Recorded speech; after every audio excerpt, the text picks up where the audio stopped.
se encuentren bien. El día de hoy continuaremos con el capítulo 1, el cual estábamos abordando el tema de comprensión y modelado de los sistemas organizacionales.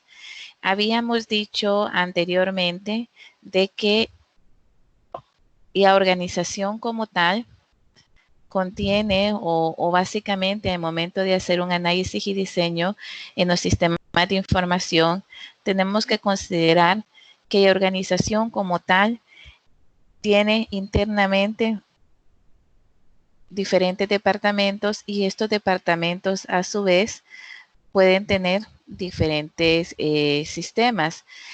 Es decir, estamos hablando de que dentro de una empresa como tal, tenemos que cada departamento tiene su propia manera de trabajar, muchas veces tiene sus propios sistemas computacionales y de igual manera cada departamento como tal forma lo que son subsistemas dentro de lo que es una empresa. En este sentido, tenemos que considerar que hay 3 puntos fundamentales de la organización a considerar cuando nosotros estamos analizando y diseñando un sistema de información. Habíamos dicho que era el concepto de la organización como sistema, los diversos niveles de administración y la cultura organizacional como tal. Habíamos hablado también que dentro de la parte propiamente de los sistemas, habíamos dicho de que hoy en día las empresas como tal están optando por un tipo de sistema computacional que les permita de alguna manera poder integrar todos los departamentos de una forma de que ya no sean sistemas aislados los que utilicen cada departamento, sino puedan utilizar un sistema que él mismo les pueda permitir poder tener la comunicación de una forma fluida dentro de los diferentes departamentos. Esto a su vez lleva también consigo grandes retos como es el hecho de organización de empresa, y organización de sus procesos como tal, de manera de que cada uno de los departamentos esté consciente del impacto que tiene al momento de trabajar en el sistema y cómo éste puede afectar a otros departamentos. Estos sistemas generalmente se conocen como sistemas ERPs y los cuales básicamente permiten a la organización poder llevar una planeación de sus recursos empresariales de forma de que puedan fluir información entre cada uno de ellos sin ningún problema.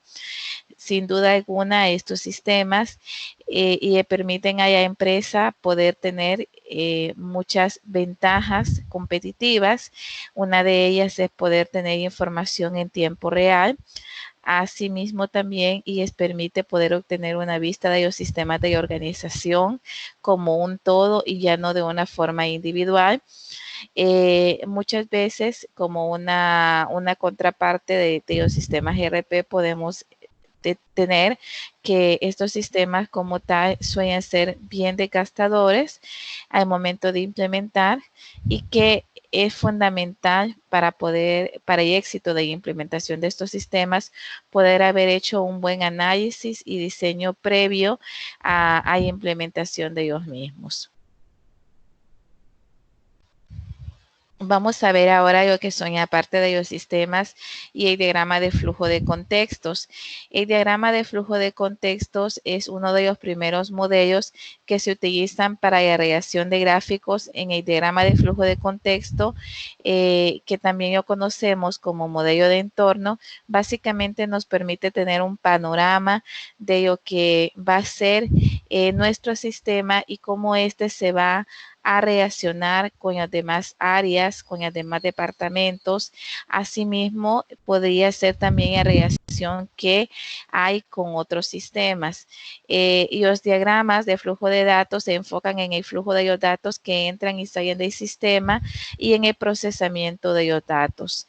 Los componentes básicos de cada programa de cómputo se pueden describir detalles se pueden describir en cada detalle y se pueden utilizar para analizar y a precisión y plenitud de los sistemas como tal. tenemos que para el diagrama de flujo de datos se utilizan básicamente tres símbolos. Uno de ellos y uno de los más importantes es un rectángulo con esquinas redondeadas. Este rectángulo como tal representa el proceso de una acción que realizas en un sistema. En pocas palabras, define la ejecución de alguna acción o grupo de acciones en el sistema. Cuando estamos hablando del diagrama de contexto, este proceso como tal va etiquetado como 0 porque básicamente es el proceso que propiamente de nuestro sistema, es decir, la representación propia de nuestro sistema. Los procesos se transforman, o mejor dicho, permiten transformar los datos entrantes en información saliente y el nivel de contexto solo tiene un proceso, es decir, este nivel de contexto como tal, que etiquetamos como 0, es el que representa el sistema completo como tal. Tenemos también un cuadrado con dos bordes sombreados. Estos a su vez representan las entidades externas. Y las entidades externas representan cualquier entidad que proporcione o reciba información del sistema, pero que no forma parte del mismo. Y las entidades podrían ser una persona, un grupo de personas, un puesto, un departamento o otro sistema como tal. Y por último, pero no menos importante, tenemos una flecha que esta representa un flujo de datos. Muestra información remitida a otra entidad del sistema, indicando quién recibe la información, ordenándolos y a gestiones de igual manera el funcionamiento del sistema como tal. Y las líneas que conectan a las entidades externas con el proceso se denominan flujos de datos y a su vez representan los datos como tal. Tenemos un ejemplo. En este ejemplo, como nosotros podemos ver, es un sistema de reservación de una aerolínea en el cual nos dice que el pasajero llena una solicitud de viaje. El diagrama de contexto nos muestra suficientes detalles para indicar con exactitud lo que sucede. Eso no es su propósito, pero ya preferencias del pasajero y los vuelos disponibles se envían al agente de viaje, quien a su vez envía información sobre las ventas del boleto al proceso. También podemos ver que la reservación del pasajero se envía a la aerolínea. Es decir, más adelante y en otra videoconferencia les voy a mostrar un programa que les va a permitir poder dibujar estos diagramas de contexto como tal. Vamos a ver que en este caso tenemos que nuestro proceso principal, es decir, el que representa el sistema como tal y que esté etiquetado como 0, es el sistema de reservaciones de aerolínea. ¿Sí? Ese es el nombre de nuestro sistema como tal. Este sistema a su vez va a interactuar con tres entidades. ¿Cuáles son nuestras entidades? Pues son el pasajero, y a agencia de viaje y a aerolínea como tal. Recordemos que las flechas nos indican el flujo de los datos, es decir, si son datos de entrada o son datos de salida. En este caso, nuestro proceso como tal inicia con la solicitud del vuelo, la cual es realizada por el pasajero. Si ustedes se fijan, es una información o una solicitud que va hacia nuestro sistema. Por eso, nuestro flujo de datos o nuestra flechita como tal apunta hacia el sistema. Esta información como tal se procesa, esta solicitud, y ella misma envía dos salidas, es decir, una hacia nuestra entidad de agencia de viaje, donde envía lo que son las preferencias y vuelos disponibles, y otra propiamente hacia la aerolínea como tal, ¿sí? Donde está la reservación del pasajero.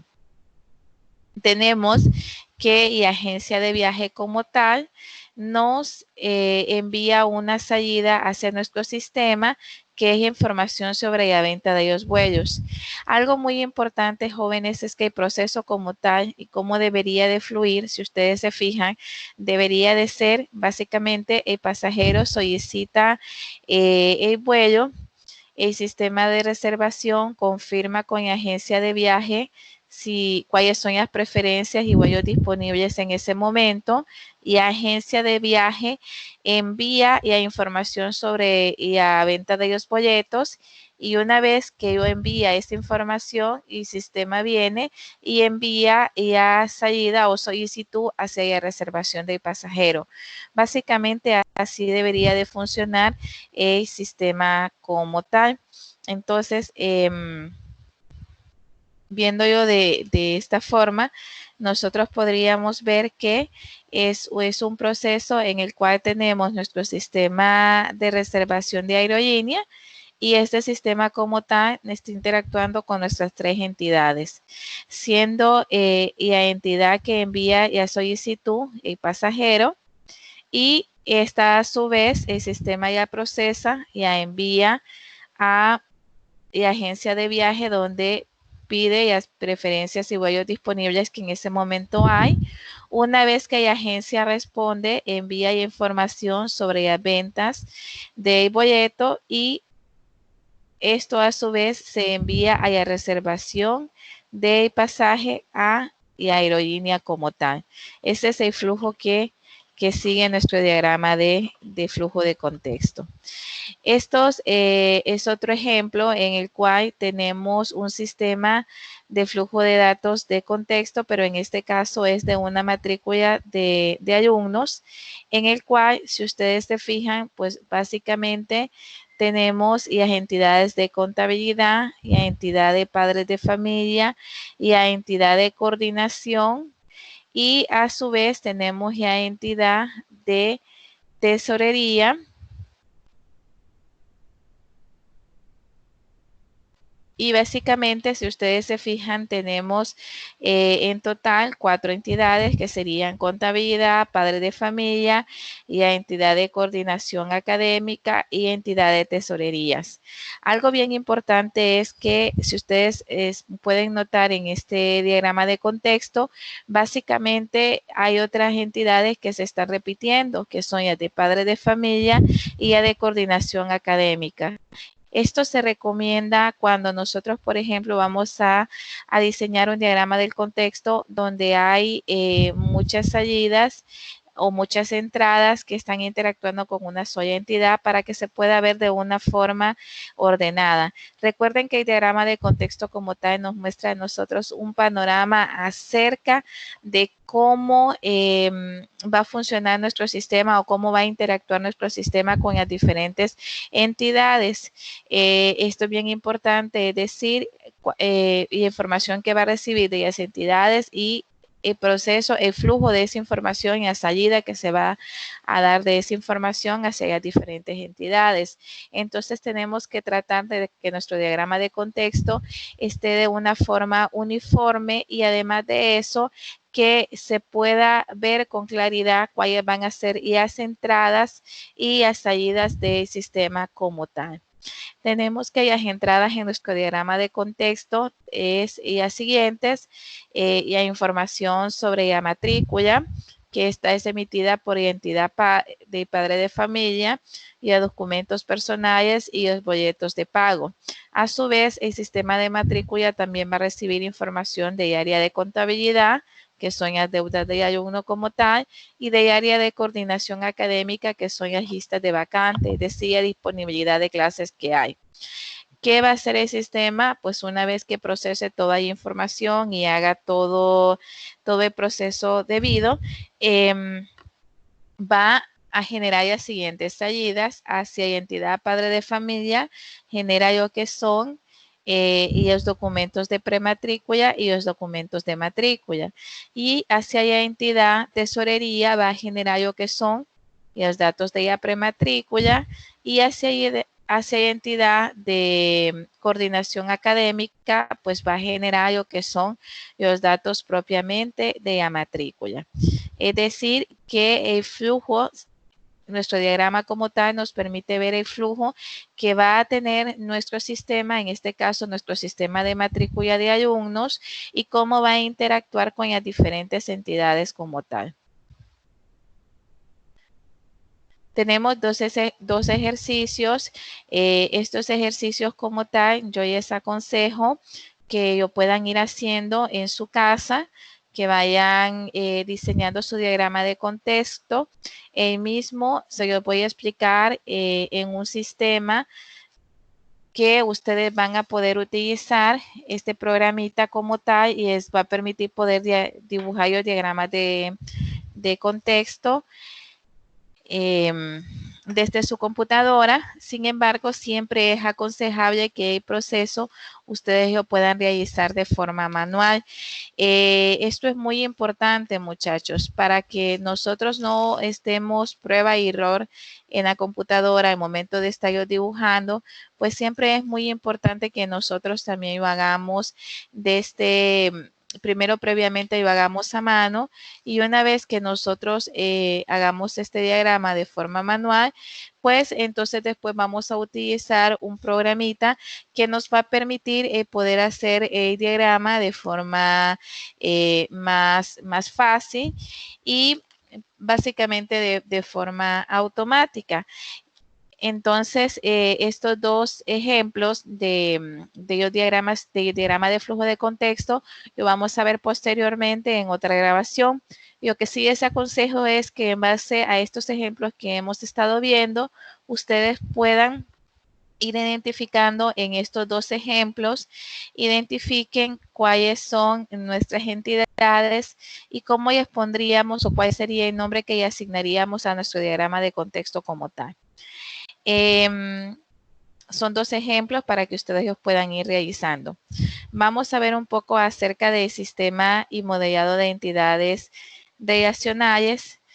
En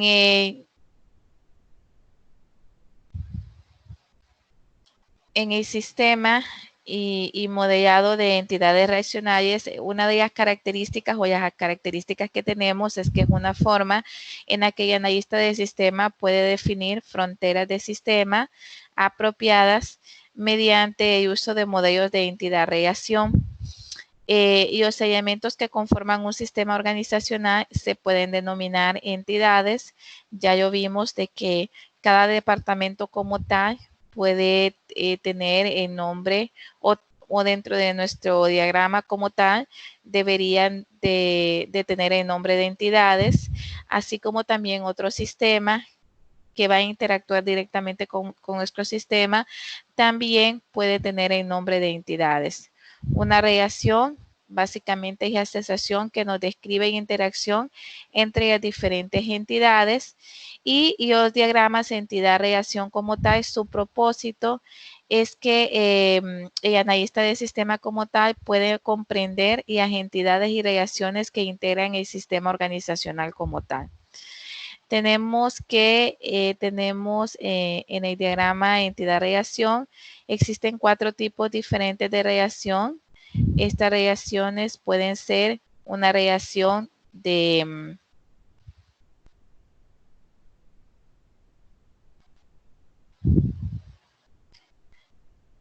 puede ser una relación de 1 a 1.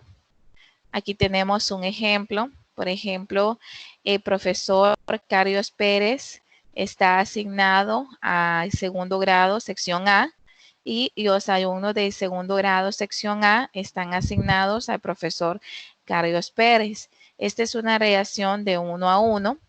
Tenemos también una relación de 1 a mucho, donde aquí tenemos un ejemplo y los profesores como tales están asignados, o todos el departamento el departamento como tal o los departamentos como tal contienen uno o muchos profesores. En el caso de también tenemos el otro ejemplo donde básicamente cada departamento, sea este departamento de física, departamento de contabilidad, departamento de informática, pues contienen uno o muchos profesores y la otra parte es que uno o muchos profesores están asignados a un departamento como tal. Esta es una relación de uno a muchos. También tenemos la relación de muchos a unos, donde básicamente tenemos este ejemplo. Muchos alumnos están asignados a una sección, por ejemplo, a primero B. En una sección hay muchos alumnos. También tenemos la otra parte donde es de muchos a muchos y en este caso tenemos que muchos docentes pueden estar asignados a varias secciones y en una sección pueden haber asignado varios docentes como tal, ¿verdad? Entonces, esta es una relación de muchos a muchos. Entonces, recapitulando, muchachos, el diagrama o el modelo de entidad-relación como tal nos permite poder definir las fronteras del sistema de una forma apropiada y esto es mediante este uso de este modelo, ¿verdad? Otro detalle importante es que los elementos que conforman un sistema organizacional, como ya lo vimos, se pueden denominar entidades y una relación es la que permite la asociación entre las diferentes entidades, es decir, es la relación que permite la asociación que describe la interacción entre las entidades como tal. Tenemos entonces que los diagramas de entidad-relación ayudan o permiten al analista del sistema poder comprender las entidades y las relaciones que integran el sistema organizacional. Vimos que tenemos 4 tipos de relaciones, la relación de uno a uno, la relación de uno a muchos, tenemos la relación de muchos a unos y la relación de muchos a muchos. En el siguiente, tenemos que los diseñadores de sistemas utilizan con frecuencia los diagramas de entidad-relación para modelar archivos o base de datos.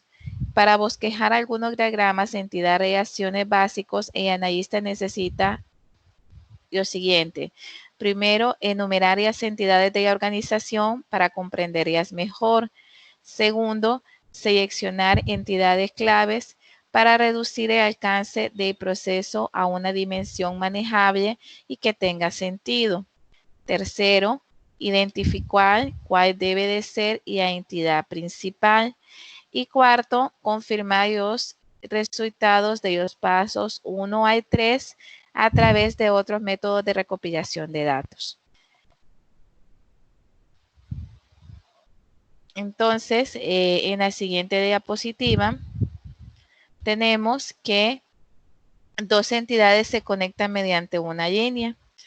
Entonces, de esta manera, nosotros tenemos aquí que tenemos la entidad de empleados y tenemos la entidad extensión telefónica y la cual, si ustedes se fijan, está conectada por esta línea. ¿Ok? En este ejemplo que tenemos aquí, los extremos de las líneas se marcan con unas líneas paralelas cortas. Estas líneas paralelas cortas determinan que es una relación de uno a uno. Si ustedes se fijan, acá están marcadas con estas líneas, tanto en empleados como en extensión telefónica. Esto no quiere decir que la relación que hay entre empleados y extensión telefónica o viceversa es una relación de uno a uno.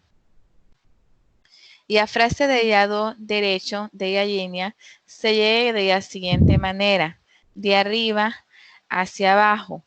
Un empleado es asignado a una extensión telefónica. Entonces tenemos de arriba hacia abajo.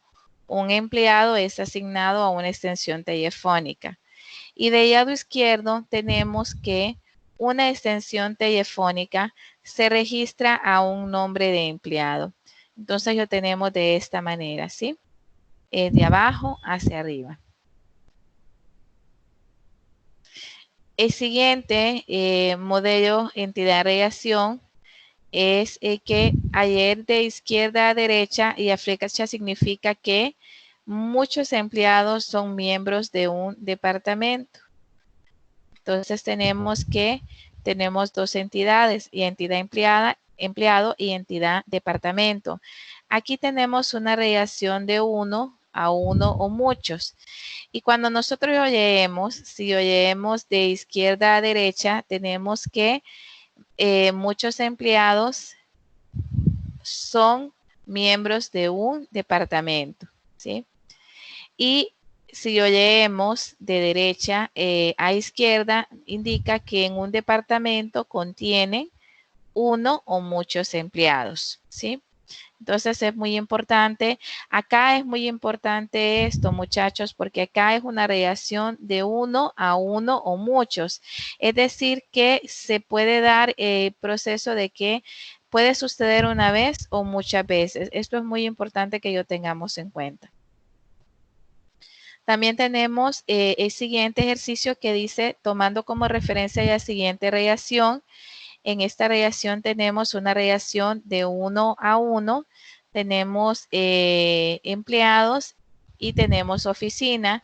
Tenemos una relación donde un empleado es asignado a una oficina y si oyeemos de derecha a izquierda, tenemos que una oficina es ocupada por un empleado. En el siguiente tenemos una relación de uno a muchos o mejor dicho, se de uno a unos o muchos. Aquí tenemos que un avión de carga dará servicio a uno o muchos centros de distribución y si oyemos si oyemos diferente, sería que uno o muchos centros de distribución recibirán servicio de una o de un avión de carga, mejor dicho.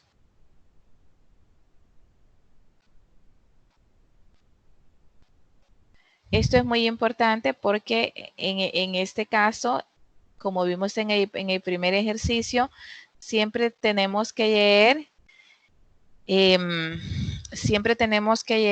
de forma correcta para poder entender el funcionamiento propiamente de nuestro diagrama como tal.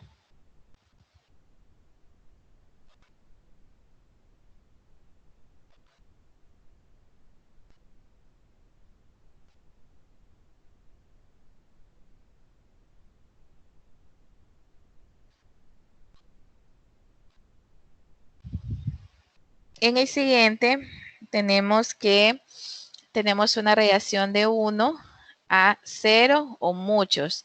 Esto quiere decir que como puede ser que no se dé, puede ser que sí se dé como tal.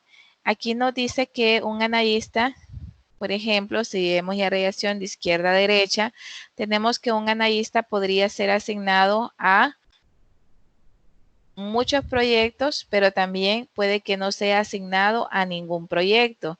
Es decir, que un analista es asignado a ningún proyecto o a muchos proyectos.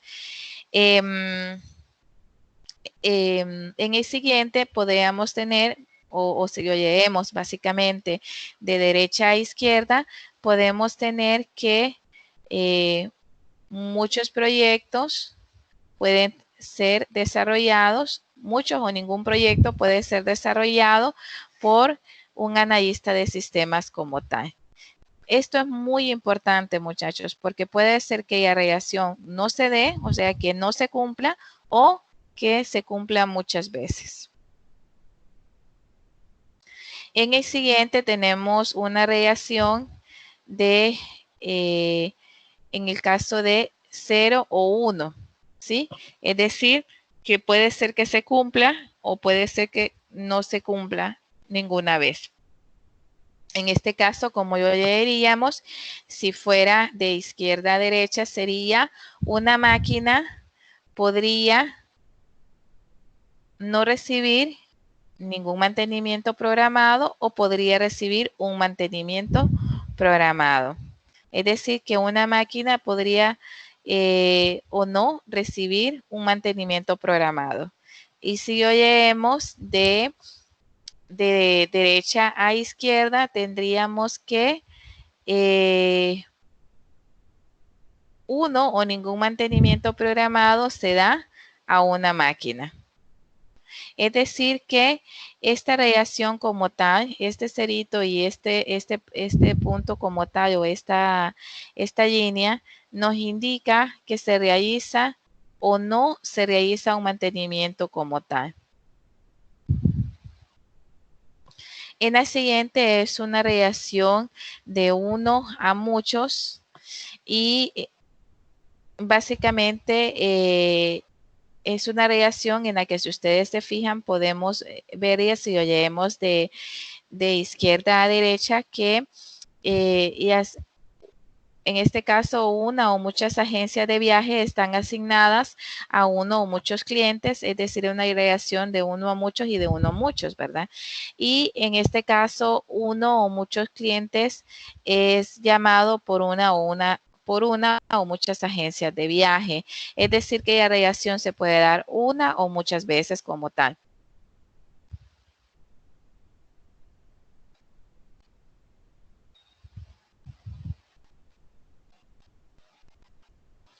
En la siguiente tenemos y la siguiente reacción.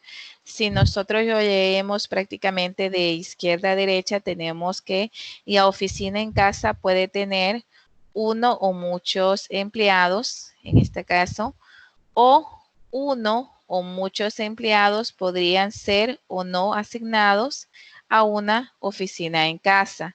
Recordemos que este valor, o mejor dicho, este símbolo como tal, nos representa que puede suceder o que implica que puede suceder uno o 0 veces. Y el siguiente es una reacción de muchos a muchos, donde tenemos que muchos pasajeros vuelan a muchos destinos y en este caso muchos destinos serán visitados por muchos pasajeros. Entonces, muchachos, en resumen, tenemos que los sistemas y modelados de entidad de reacción pueden tener los siguientes tipos de reacciones.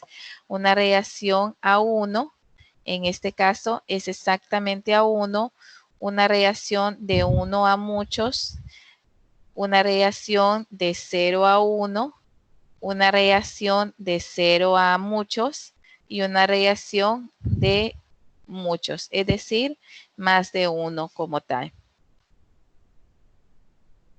Y acá tenemos un pequeño ejercicio para ustedes donde les pide que dibujen un diagrama de entidad de relación entre un paciente y un doctor y que determinen qué tipo de diagrama entidad relación es. Y el segundo es que expliquen en uno o dos enunciados por qué se elabora el diagrama de la relación paciente-doctor de esta forma.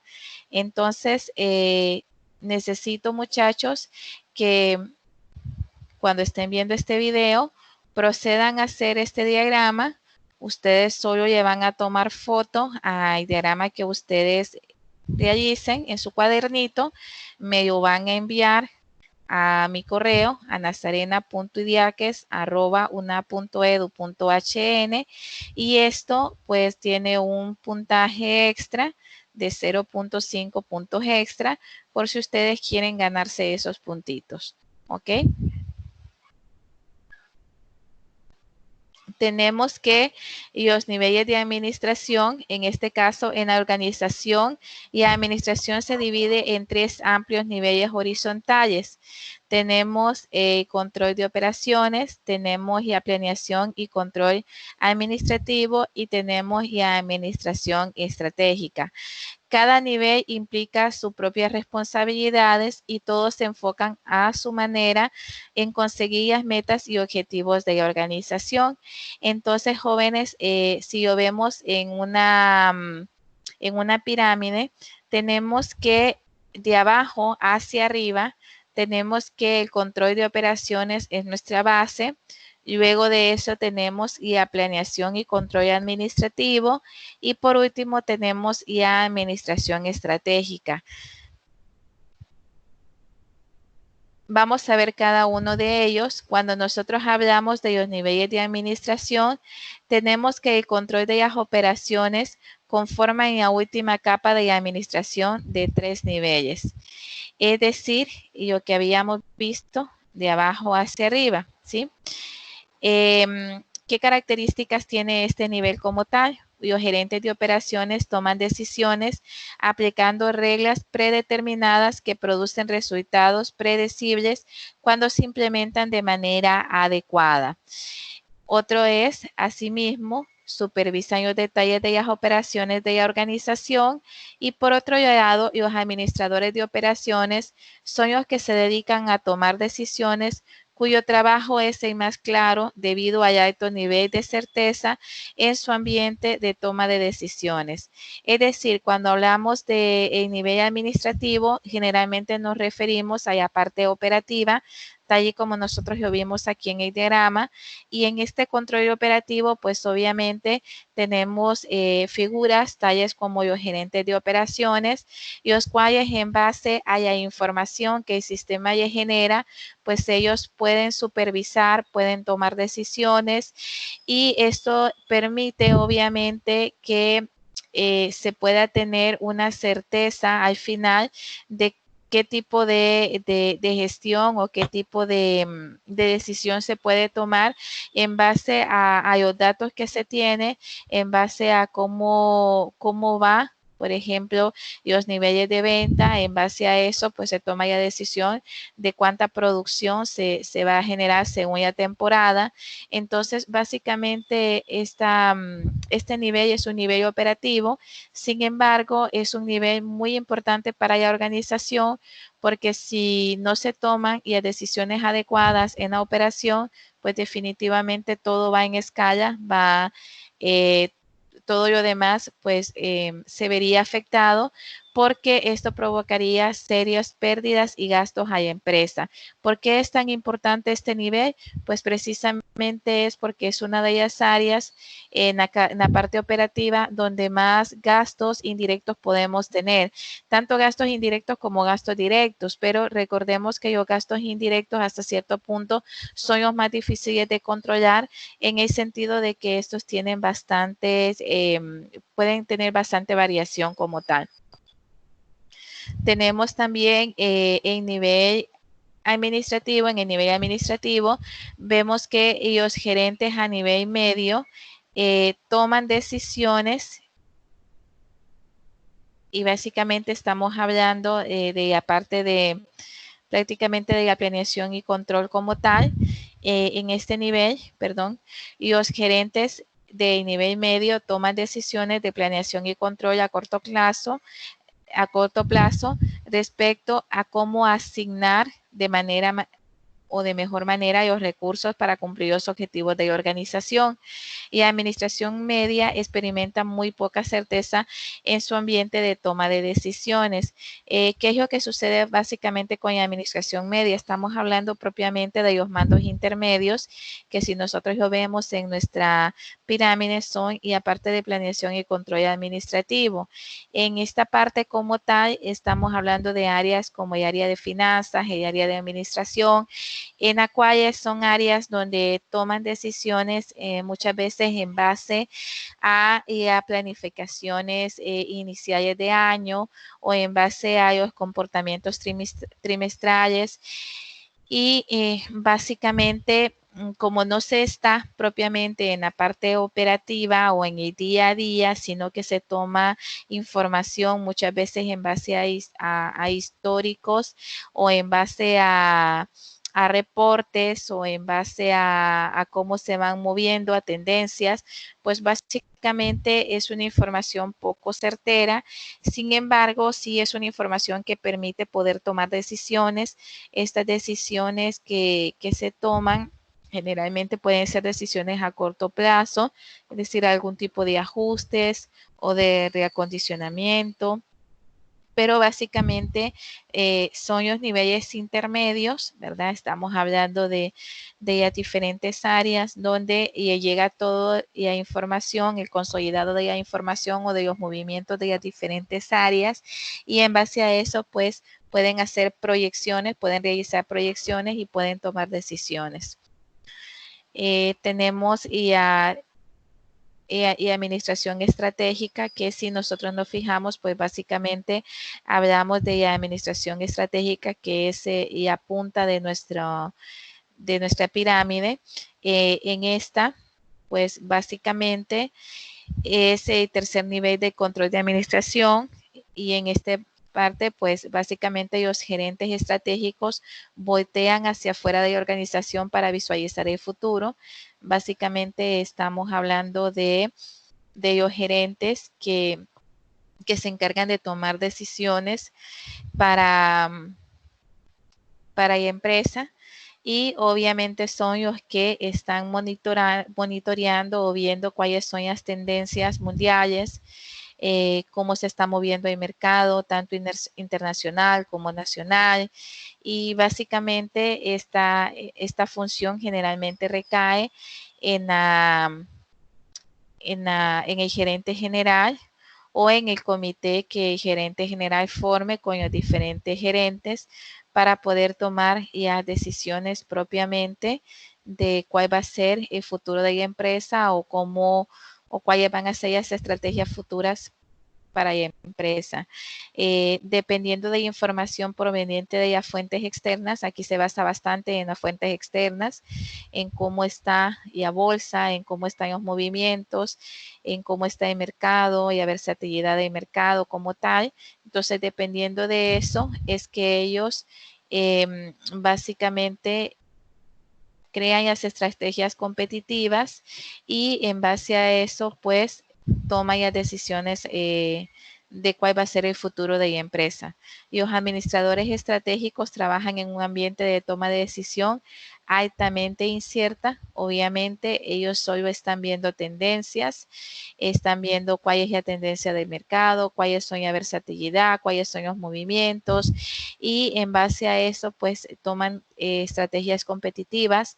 Muchas de ellas, pues, pueden llevar a una mala decisión, pero en su mayoría, pues, aunque sean decisiones altamente inciertas, pues son necesarias para la organización como tal. ¿Cuáles son las implicaciones para el desarrollo de los sistemas de información? Bueno, tenemos que el horizonte de tiempo para la toma de decisiones es diferente en cada nivel. Esto es muy importante.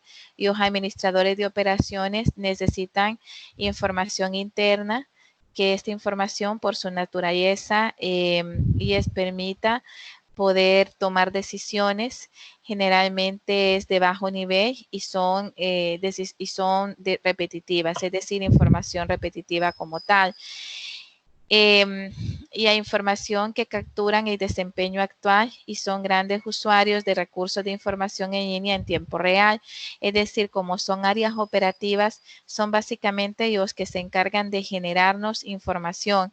Áreas como operaciones, como facturación, áreas como inventario, como recursos humanos, son áreas donde se generan grandes volúmenes de información. Y también esta información presentan información sobre el desempeño pasado, y de igual manera les permiten poder estar monitoreando por periodos, es decir, información ya pueden estar monitoreando ya sea de forma mensual, semestral, trimestral, como sea más oportuna. Además de esto, ellos tienen poco uso para información externa, es decir, ellos no se preocupan por cómo está fuera de la empresa el ambiente, cómo está cambiando la bolsa de valores, cómo están las tendencias de mercado. Ellos no se preocupan por esa parte, sino básicamente por la operación como tal.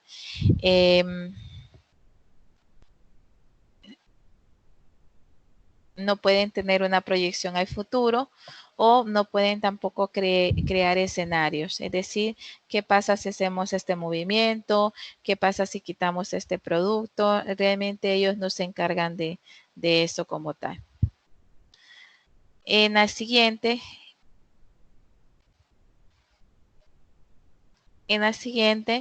tenemos que en la parte de nivel administrativo como tal o de administración media, esta administración media es la que se encarga de información a corto y a largo plazo, y las áreas que se encargan de básicamente de consolidar esa información, en base a eso generar estados financieros, generar estimaciones, poder ver cómo va el movimiento de la empresa, poder ver qué tanto se está gastando en la empresa, qué tantas utilidades se tienen. Debido a la naturaleza de su trabajo, de resolver problemas, y los administradores medios experimentan necesidades extremadamente altas de información en tiempo real, es decir, necesitan mucha información que se esté generando en el momento, que estén viendo, por ejemplo, cómo está la ocupación, si fuera en un hospital, cuántas camas están ocupadas en ese momento, cómo están los niveles de facturación al día de hoy, qué tal estamos con nuestros estados financieros, cómo estamos con nuestros bancos, cómo estamos con nuestras cuentas por cobrar, con nuestras cuentas por pagar. Básicamente son los que se encargan de ese tipo de generación de información, y por lo tanto ellos sí requieren que la información se pueda generar y estar en tiempo real. Para poder controlar adecuadamente también necesitan información actual de desempeño, medido en comparación a los estándares. También información interna e histórica para predecir eventos futuros. Ellos toman bastante lo que son, y aparte estadística, en cuanto a lo que es el antes y el después, cómo estábamos antes con la empresa, cómo estamos en estos momentos, cómo son las tendencias de forma anual, los comparativos, por ejemplo, en el 2019, cómo fue el primer trimestre, cómo es el primer trimestre de 2020, por decir algo. Ellos se encargan muchísimo de estos tipos de información, y necesitan mucho de esta información debido a los escenarios que ellos establecen. ¿Cuáles son los escenarios posibles dentro de la institución como tal? Y tenemos la administración estratégica, que difieren en buena medida de los administradores medios y también de los operacionales en sus requerimientos de información. Estos, por su parte, requieren información de fuente externa, que les proporciona noticias sobre las tendencias de mercado y las estrategias de corporaciones con las que compiten. Es decir, por ejemplo, una empresa que se encarga de refrescos, cómo está y a otra empresa que es competidora, si sacaron una nueva promoción, y entonces que ellos no se pueden quedar atrás, también tienen que sacar otra promoción igual o mejorarla, o hasta cierto punto ver cómo está en esa competencia. Y a grandes necesidades de información de naturaleza predictiva e información que les permita la creación de muchos escenarios. Es decir, ellos trabajan con qué pasa si hacemos este cambio, qué pasa si generamos esta promoción, qué pasa si ponemos que para el mes de la madre vamos a hacer un descuento de mamografías, por decirles algo, o de un tipo de estudio que esté orientado al cuidado de las mamás, o qué pasa si en una sala de belleza, por decirles algo, vamos a hacer una promoción, peinado 2 en 1, o para el Día del Padre, una empresa de telefonía, vamos a poner una promoción de que compras un teléfono, te llevas otra. Entonces, básicamente ellos trabajan en base a esos escenarios. Grandes necesidades de información reportadas periódicamente cuando buscan adaptarse a cambios rápidos.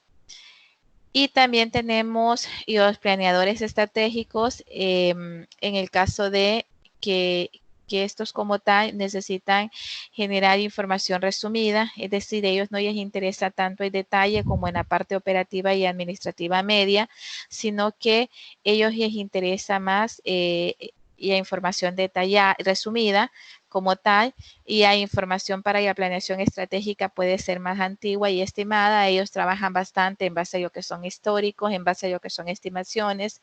En cambio, en la parte operacional, sí necesitan información precisa en tiempo real, al igual que en la parte de administración media, pues también necesitan, aunque trabajan con históricos, pero también necesitan el comparativo con información en tiempo real.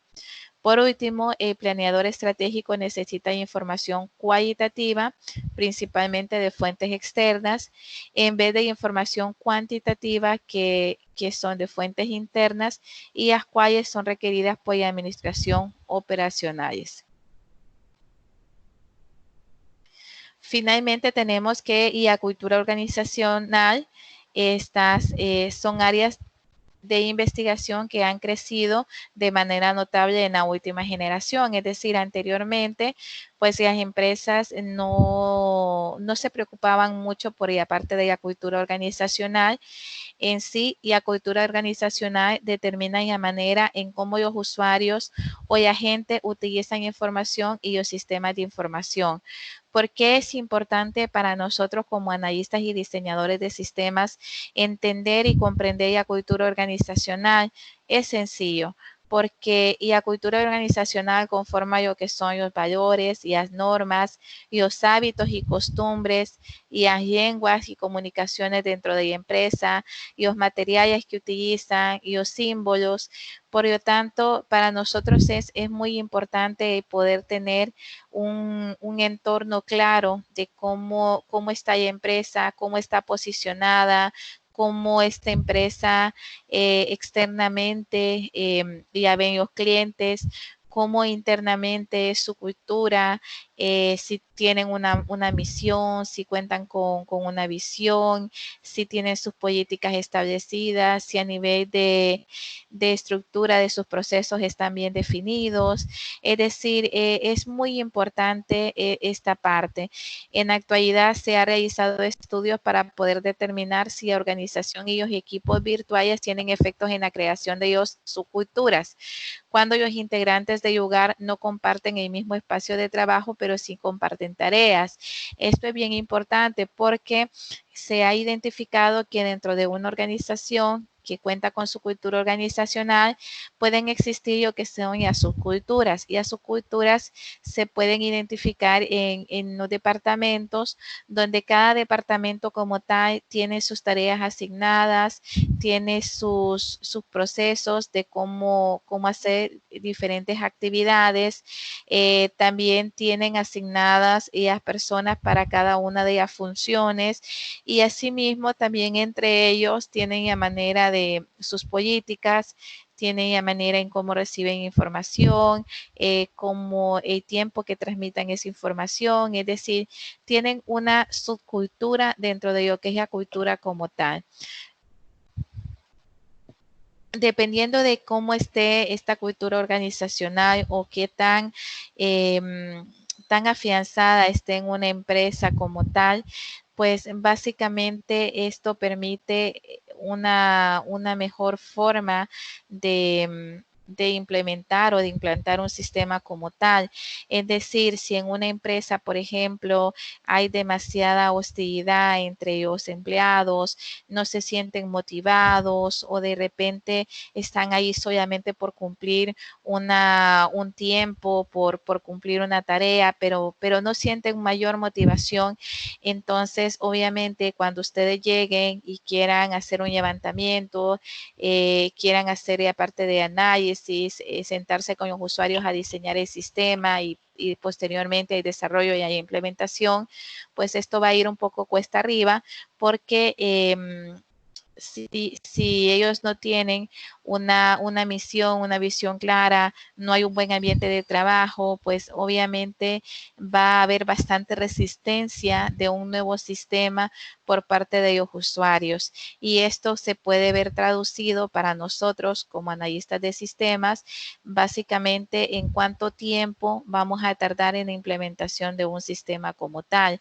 En cambio, si llegamos a una empresa donde tienen bien definido definida su misión, su visión, sus políticas a nivel de organización, están bien distribuidos en los diferentes procesos, pues esto al final se ve reflejado precisamente en eso, en que va a ser mucho más sencillo al momento de hacer el levantamiento de los requerimientos, al momento de reunirnos con los usuarios, al momento de ver sus necesidades, posteriormente al momento de hacer, permítanme.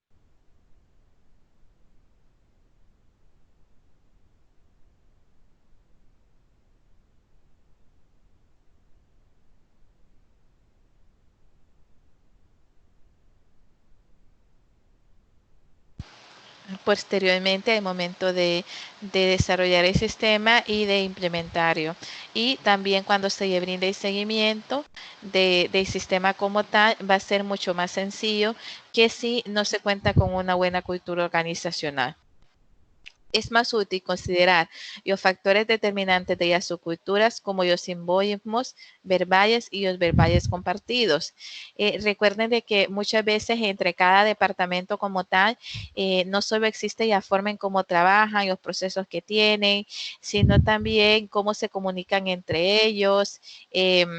Muchas veces lo vemos reflejado en que hay departamentos donde se celebran todos los cumpleaños de personal que está en ese departamento. Sin embargo, hay otros departamentos que no le dan mucha importancia a ese hecho.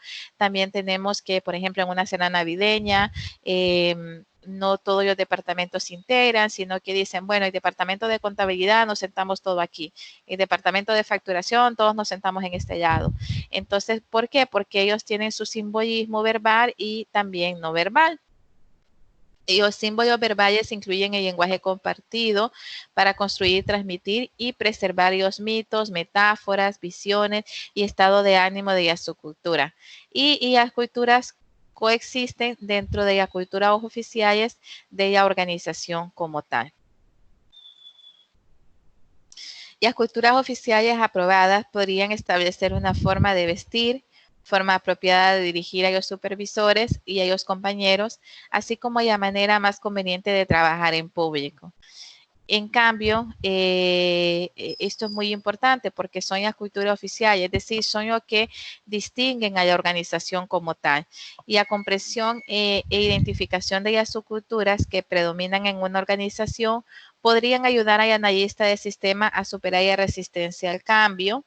Esto es muy importante, que surge al instalar un nuevo sistema de información. Adicionalmente a eso, es muy importante tener presente que desde un inicio identificar qué tipo de culturas existe en una empresa y si hay subculturas dentro de esa organización, pues es importante identificarlas en el momento de levantamiento de información, es decir, al inicio, porque de esta manera pues le permite al analista de sistemas como tal poder tomar decisiones, poder ver cuáles serían los mejores procesos que se deben de seguir.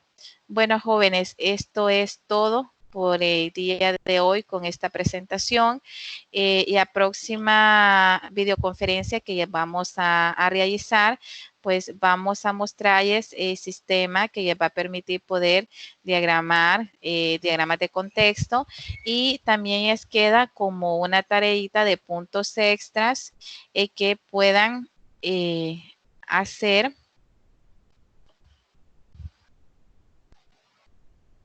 y la siguiente asignación, donde tienen que dibujar un diagrama entidad-reacción de una reacción entre un paciente y el doctor.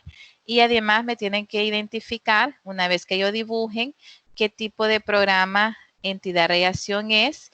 Y también tienen que explicar uno o dos enunciados por qué se elaboró el diagrama reacción paciente-doctor de esta forma. Es decir, van a explicar en uno o dos enunciados por qué ustedes lo relacionaron o por qué ustedes lo diseñaron de esta manera. Bueno, jóvenes, esto ha sido todo por el día de hoy. Cualquier consulta o duda que tengan al respecto, me pueden escribir a mi correo nazarena.idiaques@una.edu.hn. También me pueden contactar vía mensajitos.